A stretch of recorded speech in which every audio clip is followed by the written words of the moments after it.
Good afternoon, my dear teachers and colleagues.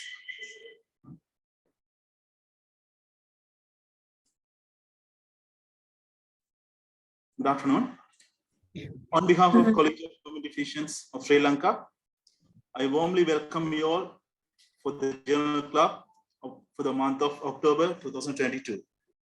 Today's Journal Club will be on community perspectives on maternal and child health during nutrition and economic transition in sub-Saharan Africa, which will be presented by Dr. Chiranthi Dhanasinghe and Dr. Sahan Mahanama.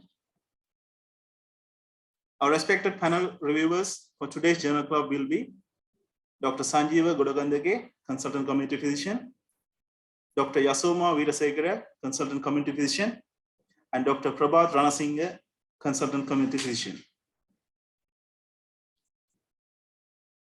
First, I would like to invite Dr. Sanjeeva Godagandage on behalf of the panel of reviewers to start the session.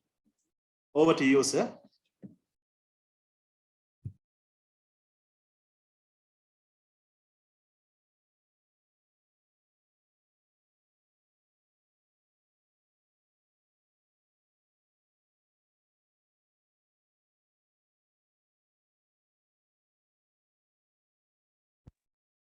Hello.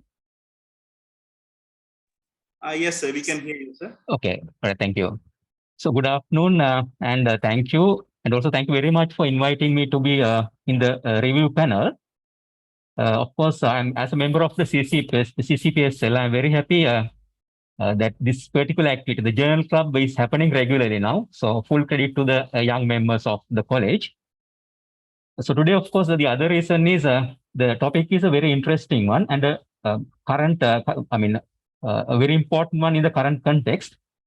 The topic is, of course, it's about the maternal and child health, the nutritional aspects. So to discuss the article, we have two resource persons. That is Dr. Chiranthi Dhanasinghe, who has MBBS as well as a master's in community medicine, and currently serving as a medical officer attached to PDHS office Western Province, as well as Dr. Sahan Mahanama, who is an MSc trainee in community medicine at present.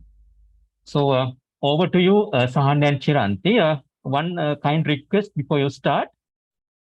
Please ensure the active engagement of participants and make this activity a live one.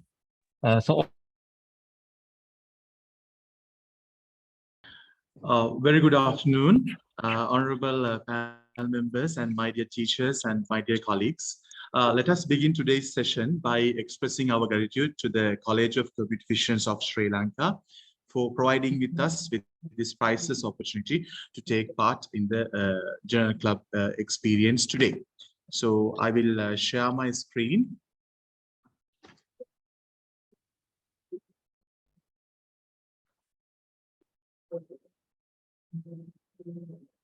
I think all of you can see the screen. So this is our topic as explained. It's the community perspective of maternal and child health during the nutrition and economical transition in sub-Saharan area. So our outline for today is we are going to discuss what is a Journal Club and why it is important and how we selected the article and background of the article and reporting guideline for this article, as well as critical appraisal of the article. At last, we will see how this article is applicable, for the article findings are applicable to the Sri Lankan context. So let us start. What is a Journal Club? A Journal Club is an education meeting in which group of individuals discuss the current articles, providing a forum for a collective effort to keep up with the literature.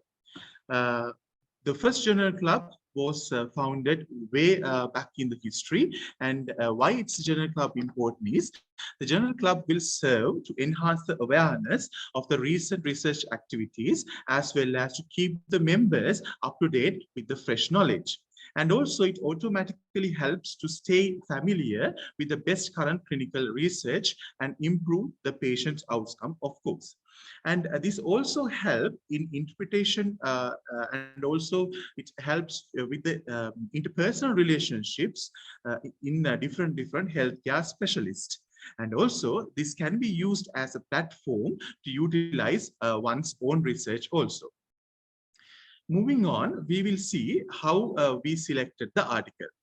The article that we selected was very important one, as Sir already mentioned. There were many stories where social media and also the other forms of public communication, it has gripped Sri Lanka with the startling reality of the nutritional issues caused with the economical crisis or after the economical crisis. Community engagement is higher than ever in the human history nowadays. With uses of mobile phones and newspapers and various artifacts, there's much community engagement is there.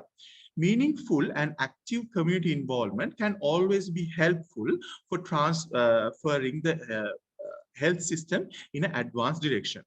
For the better communication forced healthcare system, it is important to understand that the social perspective of any matter, not only for the this kind of nutritional matter, for any matter, it is important to understand the community perspectives. So community perspectives can be used as a input in a service design. In a context of social perspectives of malnutrition in children and also in pregnant mothers, quantitative data can tell us how the transition has led, but it do not explain why or how these transitions affect individuals in local communities or in smaller communities.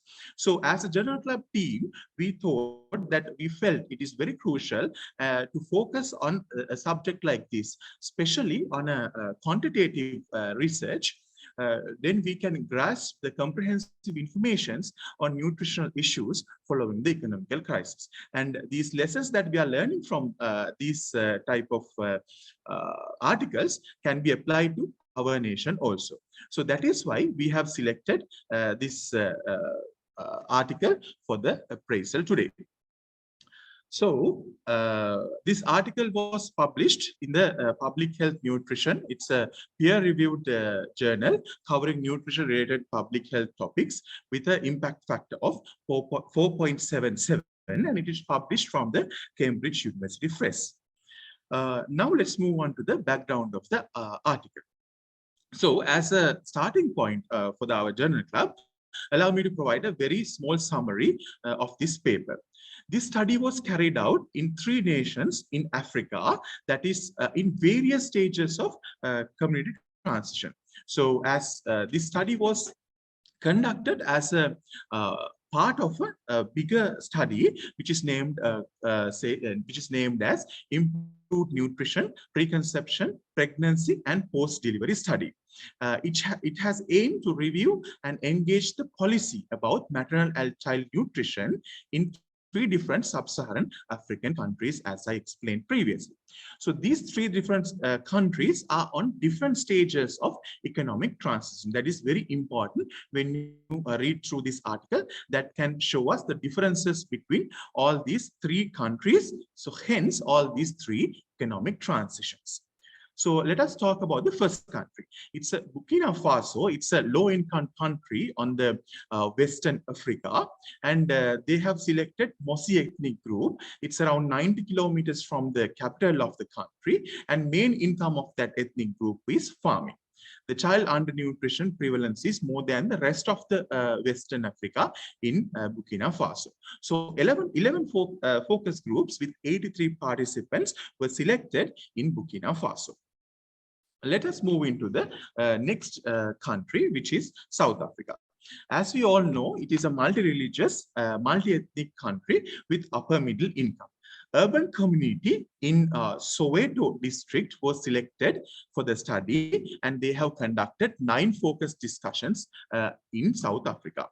The next country they have selected was Ghana, that also a multi-ethnic country with a very diverse population, and it has multiple religious groups also. So in Ghana, they have selected two different farming groups, and there were 85 males and females participated to the study from Ghana. So let us move on. So in those three countries, from January to March 2019, 30 focus groups were conducted, and 237 participants were participated from different age groups.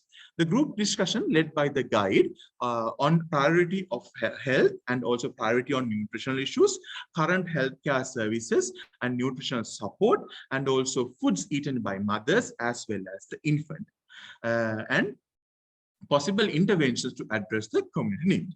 These recordings were translated into the English language later. Using consultant comparative approach, each team produced a code book for the data from those all sites. And the results, my colleague is going to discuss about the result in detail a little bit later. So what happened, we will move on to the next other part of this is reporting guideline for the article. The reporting guideline that we have selected using the Equator Network was SRQR reporting guideline. SRQR reporting guideline is with 6 main domains, and they have 21 different instructions given to the authors. So as a critical appraisal of this article, we are going to go through with all these 21 guides on 6 main domains. First one is the title.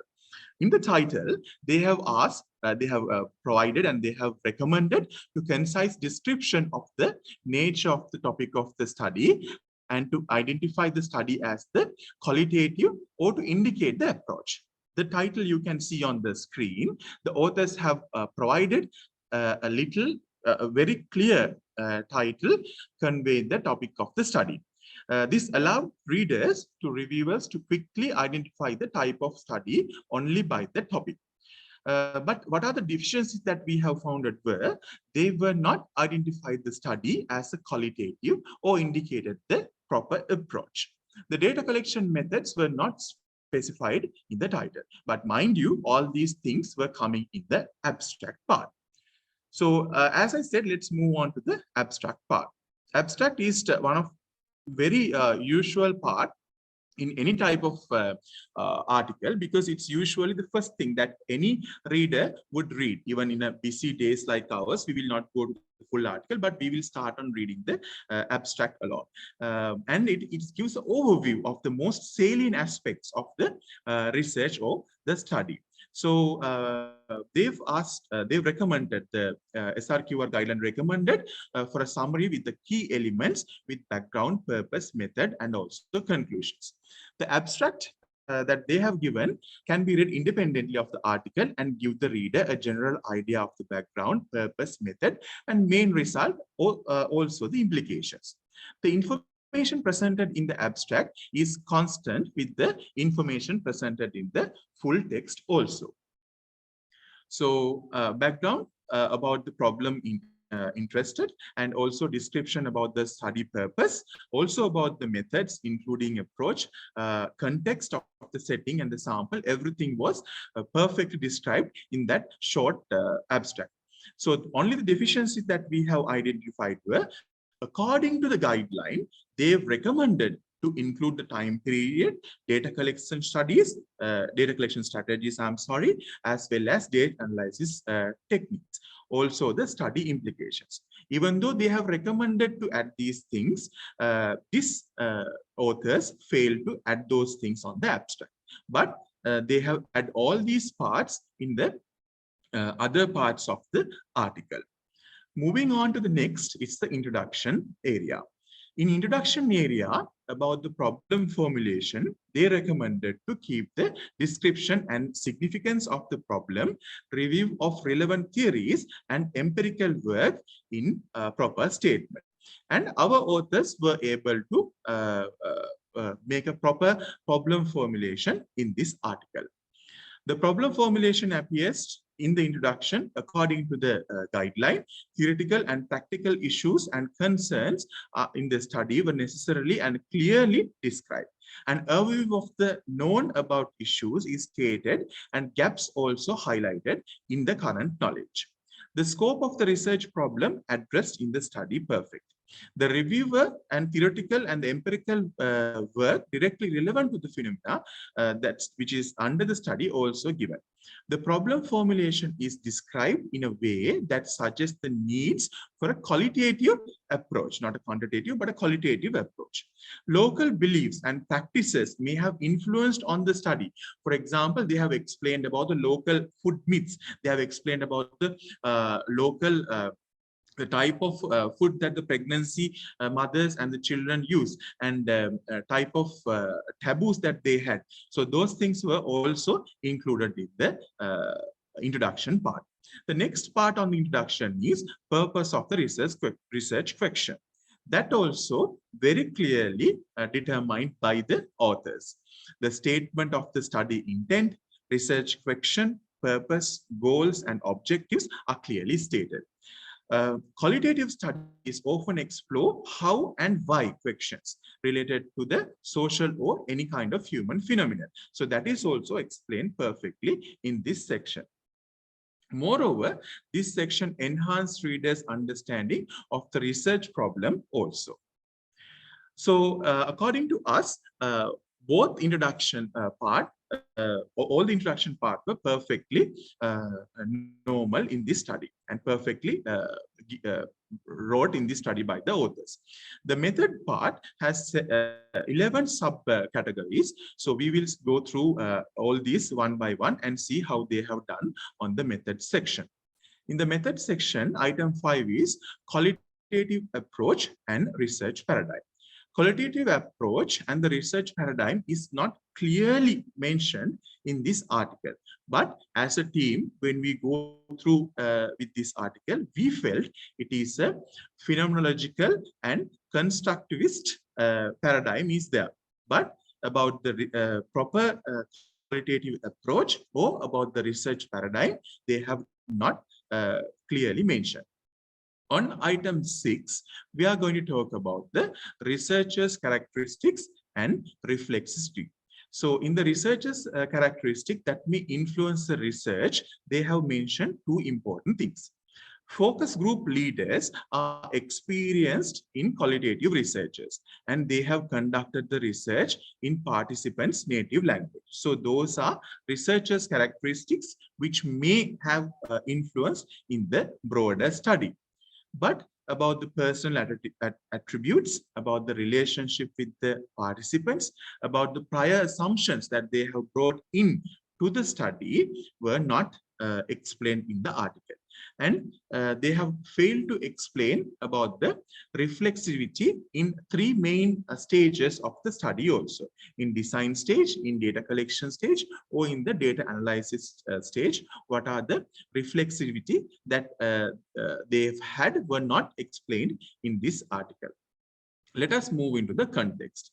As we previously explained, the setting and the sites, the reasons, and why these settings was selected, and salient, cultural, political, historical, even economical factors, the context were clearly noted in this study. They have gone a step further on, not only about the cultural, political, or historical events, they have explained about the weather conditions and how they may affect on this study also, clearly explained in the article. This information helps the readers to interpret the meaning and significance of the study findings by situating them from on the social, cultural, and temporal and other relevant context. Additional context may be reported with findings to add evidence for interpreting and to enhance discussion of the transferability. Moving on to the sampling strategy, they have not clearly mentioned the sampling strategy. They have not described the sampling strategy, but they have labeled it as a site-specific sampling. But our guideline clearly said you need to describe the strategy. They failed to describe the sampling strategy in this article. And also about the sampling size, or whether there's any predetermined saturation of sampling were achieved or not, whether there's what's the procedure of recruiting the participants and who was involved in recruitment. Those main strategies were not explained or not given in this article. Let us move on to the ethical issues pertaining to the human subjects in the method section. Normally, a qualitative research often involves interaction between the researchers and the research participants. Correspondingly, researchers should ensure that the participants are fully aware of their participation in research study and the risk and also the benefits associated with the study.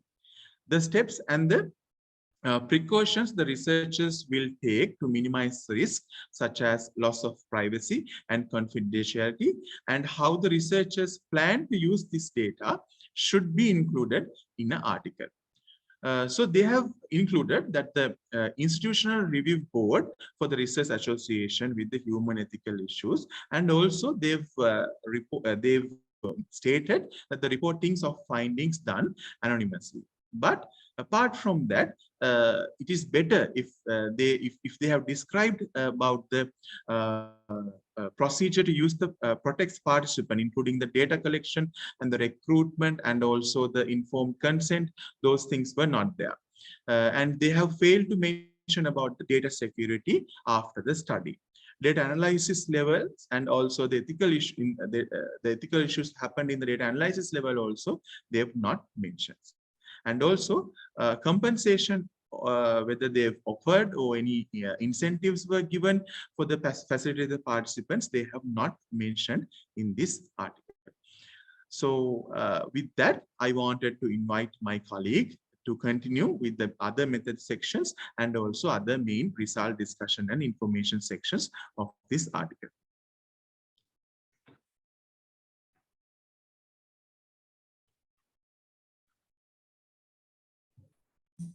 Thank you, Dr. Sahan. I'll continue from here onwards. I hope you can see the slides.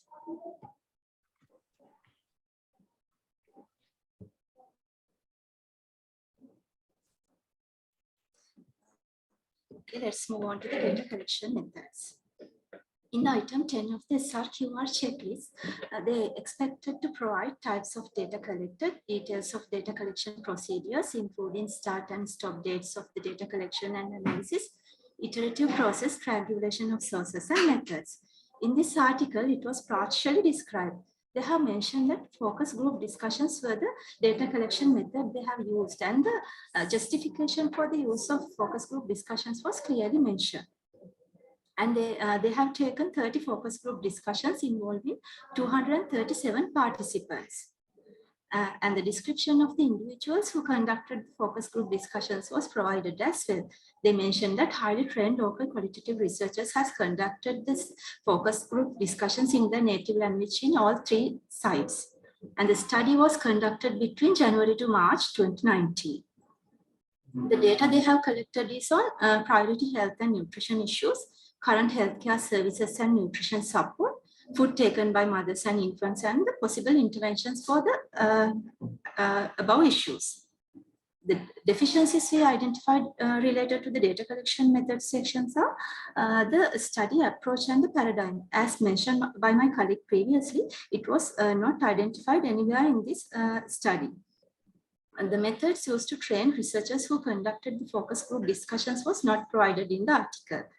The qualitative researchers often occur as an iterative process. That means while doing the data collection, they usually do the data analysis to see whether the data is sufficient for the research.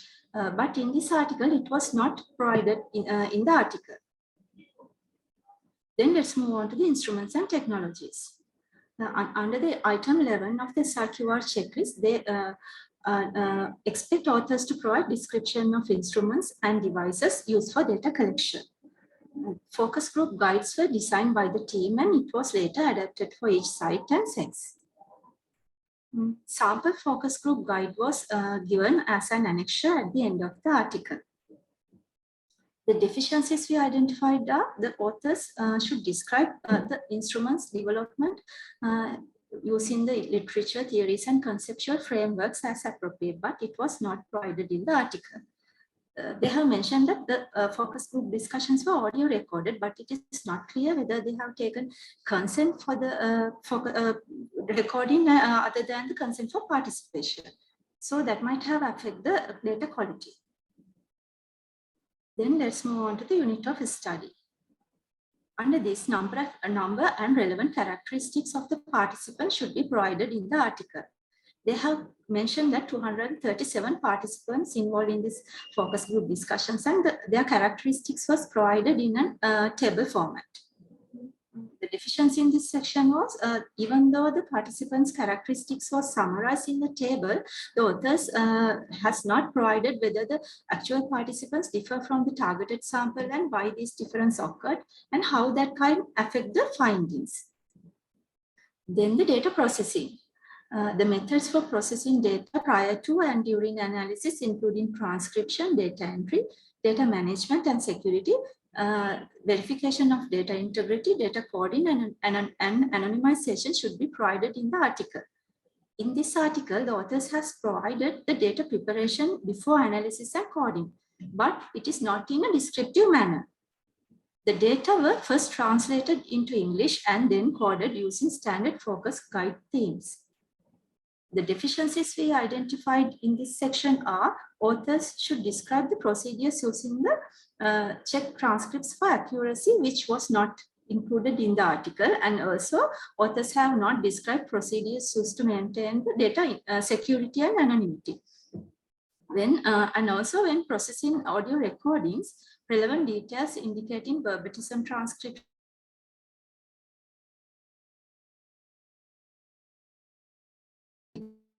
inflections and utterances was not there. Then let's move on to the data analysis. In the data analysis section, the authors are expected to provide a process by which inferences, themes were identified, developed, including the researchers involved in data analysis, and the specific paradigm and approach should be provided. This section was partially described in the article. They have mentioned that the data, the analysis was done according to the themes of the standard focus guide and using NVivo software version 12. The authors have done a cross-cultural analysis using the site codebooks and NVivo's reports. The thematic analysis was used to produce a set of common overarching themes from all three sites. The researchers who participated in the analysis was mentioned in the acknowledgement section, and there were also 4 international research teams involved in data analysis process. The deficiencies we identified in relation to the data analysis are: the techniques used for data analysis will depend on the paradigm and approach. As we discussed earlier, the paradigm and the approach was not discussed anywhere in this article. The NVivo software version 12 was used for data coding in the analysis, but its use was not sufficiently described in this article. The thematic analysis process was not described as well in the article in detail, and the rationale using rationale for underlying different decisions made throughout the data analysis process was not provided. There were no conceptual framework and guiding principles used in the analysis mentioned in the article. Then the techniques to enhance trustworthiness. In the item 15 of the SRQR checklist, they expect authors to provide techniques to enhance trustworthiness and credibility of the data analysis. This was partially described in this article. For the benefit of the colleagues who participate in the discussion, we would like to discuss a few points regarding the trustworthiness. Trustworthiness is similar to the validity and reliability in a quantitative study. In qualitative study, it is mainly about establishing credibility, transferability, confirmability, and dependability. Credibility is equivalent to the internal validity of qualitative studies, quantitative studies, and it is how confident the researcher in truth of the research study findings. The transferability is equivalent to the external validity. It is how much we can apply our findings to the similar situations and populations. Then the confirmability is the neutrality. That means whether the findings are based on the participants' response and not biased by the personal motivations of the researcher. The dependability is equivalent to the reliability. That is how consistent our data is. That we can take as if another researcher want to replicate the study using the same methodology, whether they can come into same findings, similar findings. These are the commonly used techniques to enhance trustworthiness. For the credibility, mainly data triangulation methods are used. For the transferability, they have to provide thick description of the participants, the methodology, and the analysis process to identify the readers whether these are applicable to their context. The conformabilities and the dependability is mainly enhanced using the audit trials. In this current article, they have taken large sample size consisting different ages and both sexes from 3 different sites in different economic transitional stages, so that we can take as enhanced transferability. Then they again mentioned that they have taken 4 international research teams involved in further data analysis process. So that we can take as investigator triangulation method, and that might enhance the credibility. The deficiencies we identified in relation to trustworthiness is conformability and dependability in this study is questionable because they haven't provided any details regarding audit trial, whether they have conducted the audit trial or not. But it is not clear whether these external research teams are engaged in data analysis as a part of auditing, or it is a triangulation method. Then let's move on to the synthesis and interpretation. Under the item 16 of the SRQR checklist, they expect authors to provide main findings that might include development of a theory or model or integration with prior research or theory. In this particular article, the main analytic findings was described under 2 major themes. First one is stage of the country's transition. The second one is proposed solution. Under these 2 major themes, there are sub-themes. The researchers describe their findings under sub-themes. The authors have reported the synthesis of their data along with specific quotes and examples derived from their data. The article has provided a thematic map developed based on the study findings and also proposed solutions by the committee members in a table format. The deficiency in relation to this section is there were no integration with prior literature or theory, model or meta-analytic. Let's move on to the link to empirical data. Under this section, they expect evidence to substantiate analytic findings.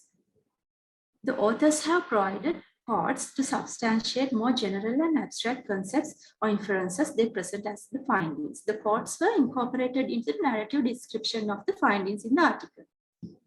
The deficiency here is when we present a quote in an article, they usually expect it to be de-identified. But in this article, they have mentioned the study setting and the focus group discussion number at the end of each quote. That might have threatened the anonymity of the participants. Then let's move on to the integration with prior work, implications, transferability, and contribution to the field under the discussion section. In this section, in this particular article, they have provided short summary of the main findings under the discussion. This is helpful for the readers to identify the main findings in the research. They also have used main literature which they can help to elaborate their findings. For example, they have taken 2019 Lancet series on double burden of malnutrition and also 2018 Lancet Commission on the global syndemic of obesity, undernutrition and climate change. The authors have described how their findings contributed to the advancement of the field under the conclusion section.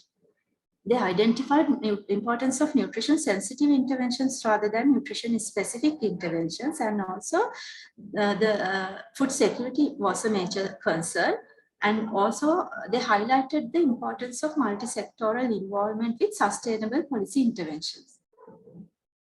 The deficiency we identified in relation to this section is usually the implications may include transferability or specifying the appropriate scope for the generalization of the findings beyond the study. This was not provided in the discussion section. Then the limitation. Under the limitation section, the guideline expected to provide trustworthiness and the limitations of the findings. They identified in this article that having large sample with diverse age and settings as a strength, which we can take as a satisfactory transferability. And there were no methodological or data triangulation method. But they have mentioned that for external international research teams involving further data analysis, that is, we can take as improved credibility due to data triangulation using multiple involvement of the investigators. As sampling procedure was not well described in the methodology section and lacking of the audit trial, the dependability and confirmability of the research is questionable. Then let's move on to the conflicts of interest. In this study article, it was clearly mentioned that there were no conflicts of interest. And then the funding. Under the item 21, they expect authors to provide sources of funding and other support, role of funders in data collection, interpretation, and reporting. They mentioned that National Institute for Health Research is their main funder, and they mentioned that the views expressed in this publication are those of authors and not necessarily those of funders. That cover all the 21 items of the SRQR checklist. Then let's move on to the applicability of these findings to the Sri Lankan context. The main findings of the article we identified are the importance of nutrition-sensitive approaches rather than nutrition-specific interventions, and the food security is a major concern, and then having enough food to shift towards the improvement of food quality and dietary diversity, and the importance of multi-sectoral involvement in maternal and child nutrition, because the solutions lies beyond the health sector, and also importance of sustainable policy interventions to improve the maternal and child nutrition. When concerned the relevance to the Sri Lankan setup, the study explored perception of maternal and child nutrition in communities living in countries of different stages of economic and nutrition transition. As Sri Lanka is currently experiencing economic crisis which has threatened the maternal and child nutrition, we thought it is time to focus our attention on these study findings. As highlighted in this study, the nutrition sensitive interventions are important in our context. For example, we can use good farming technologies, guidance, promotion of home gardening, employment support, expansion of labor market, and women empowerment in Sri Lankan context as well. Even though the food security was not a problem previously in Sri Lanka, due to the economic crisis, there is a threat to food security as well. Food production, distribution, cost, and accessibility have been affected mainly due to the economic crisis and COVID-19 outbreak. The average food price of nutritious meals has increased by 156% according to the National Department of Planning and World Food Programme analysis. And these factors have detrimental effect on nutrition and status. As a result of reduced affordability and accessibility. As suggested in this study, the attention has been focused on multi-sectoral action plan and sustainable policy interventions to overcome the impending maternal and child nutrition problems. The National Emergency Nutrition Plan 2022 to 2024 has been developed by the Ministry of Health to prevent further deterioration in nutrition status of Sri Lanka. That brought us to the end of our presentation. Thank you for your kind participation.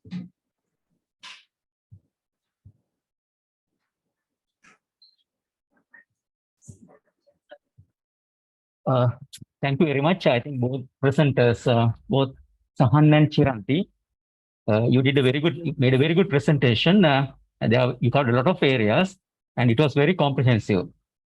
So we will start the discussion. Of course, as I mentioned at the very beginning, we expect active participation of all the people here, and not only the presenters.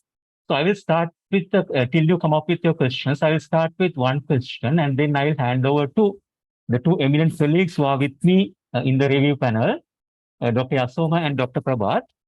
So one question I have is, when I went through the title of the article, and also when I compared that with the stated objective of the research, as well as what they have done ultimately, I mean, were they the same or were there differences in those three? So that is one question I have.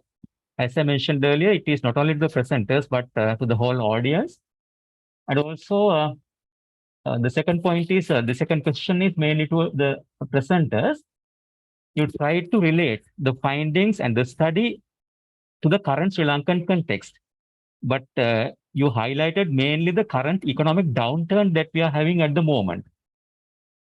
So can you elaborate a bit more on the applicability of the findings to the current Sri Lankan context? Okay, over to you.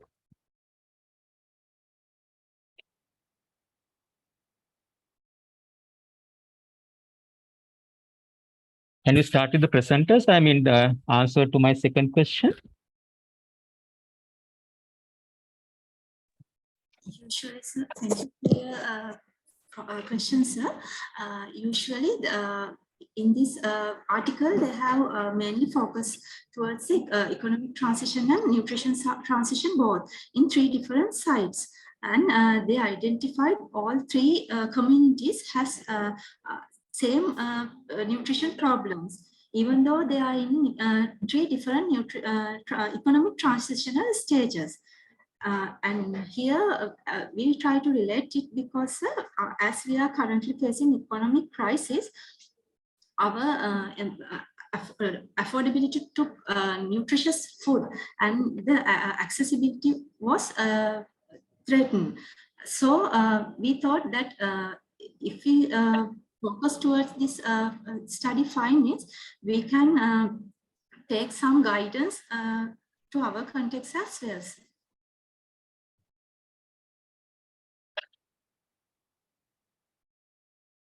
Anybody from the audience? I mean, anybody would like to contribute?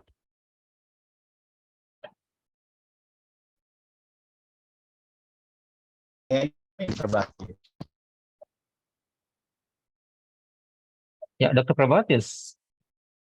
Yeah. So thank you so much. And it was really impressive to you have chosen for today's journal club.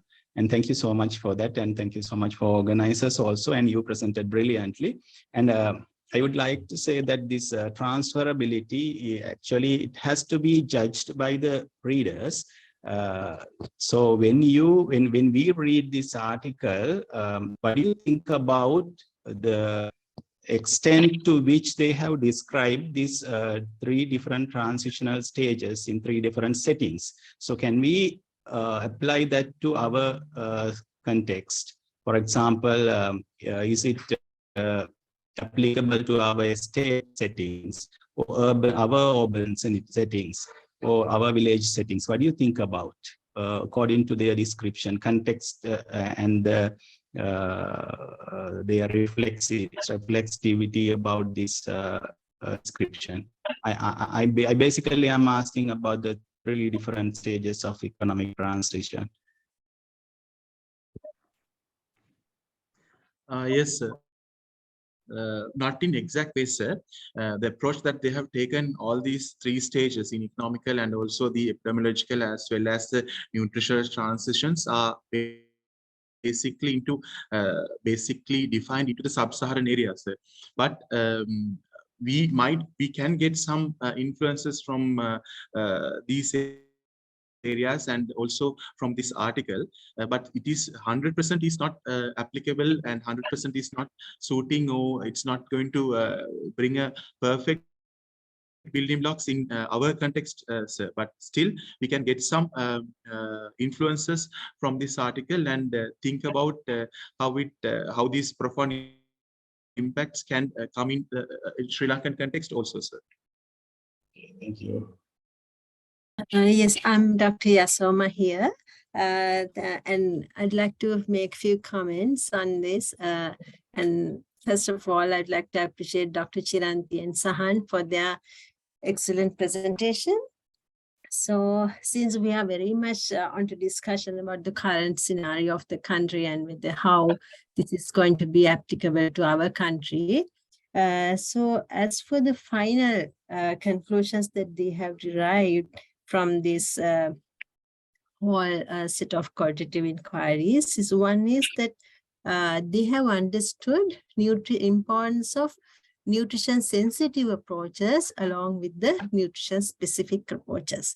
That is one very good valid point, which also as for the Ministry of Health we understand, because as for when we think of our country context, we have almost implemented almost all nutrition specific interventions to improve nutrition status of the country. And I think Dr. Sanjeev also would agree with me that as for the child nutrition, supplementary feeding, giving SAM specific therapeutic feeding programs, maternal micronutrient supplementations, a lot of interventions has been carried out. But I must say, like, as for the nutrition sensitive approaches, we were not as efficient as nutrition specific approach. And also, so that, you know, ultimately they also have understood that having both nutrition sensitive as well as specific approaches is really necessary, and which we also particularly think even before this economic crisis, we also were thinking this is really a necessity for the country.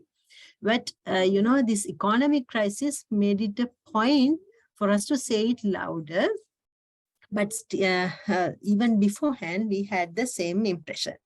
And when it comes to multi-sectoral importance of multi-sectoral community for this, now the nutrition sensitive interventions are mostly from the multi-sectoral partners. So it is very important that they, you know, we identify most nutritionally vulnerable populations and hand over to multi-sectoral partners to implement nutrition sensitive approaches. So that is how the multi-sectoral approach is going to contribute. Now, if you consider what multi-sectoral part, now, if we identify low-income group as a vulnerable group, multi-sectoral members are expected to improve their income. And so that they will come out of poverty, and until such time we will be implementing our nutrition specific intervention and support those most vulnerable populations. That is how it should go ideally. Now, the problem now we are facing is with the economic crisis, the vulnerable segment is increasing. So earlier it had been quite less number. Now we have more numbers heading into vulnerable groups, so that the burden on the nutrition specific ones are also increasing along with the numbers needing nutrition sensitive approaches. More and more people are needing economic support because the inflation is going up. We all know that food inflation is about 90%, more than 90% now, and compared to non-food inflation. So this makes us, you know, most of the vulnerable populations who are in the first and second quartiles of the population, and they are becoming more and more vulnerable. So that ultimately it is really nice that they also have understood the importance of multi-sectoral approach and nutrition sensitive interventions. And also a little more to add on the food security. Now, food security, we need to consider few aspects: food availability, food accessibility, and food affordability. And finally, it should be culturally acceptable. So that food availability and accessibility, food availability, of course, now recently WFP has done a market survey, and they have found that even the island-wide food availability is an issue, but it is not the critical issue, but affordability is the critical issue for our people. So if you are very much interested, you can look for that food market index. So you can see that affordability is the critical issue that is among us. But availability also, I must say, is a challenge. Now, even this population, you can see in the sub-Saharan area, they were discussing the effect of climatic change on how that food availability is affected.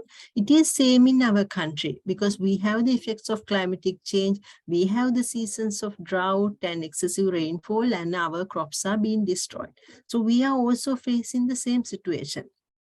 But only one difference is, now here they mention about food, women are not considered equal, but opportunities for women to earn income. They are looking for it. But in our country, it is a little different because we have almost all equal opportunity to earn income. But I must say it is not really same.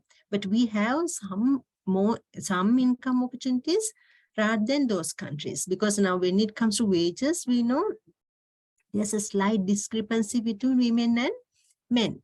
But still, for education and other caring practices, like we are almost same. So that is a slight difference that we observe. So those are the few points I want to add. And I think it is a very rational and very suitable topic to discuss at this point. Thank you.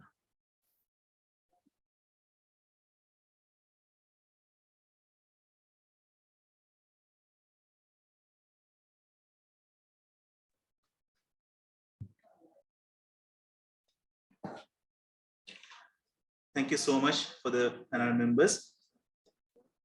And thank you for the presenters to give us an opportunity to listen to a presentation like this. And I would like to thank the audience to be a part of this journal club. And I hope this would have been a great opportunity for you to improve your knowledge on the above subject matter. And once again, I would like to conclude this session by thanking the College of Government Divisions of Sri Lanka to organize an event like this, and the panel members, presenters, as well as the audience. The journal club will be conducted by the CCPSL Sri Lanka every second Monday of each month. And the participants will be provided with certificate of participation. And finally, thank you everyone to participate here. And I will conclude this session. Thank you.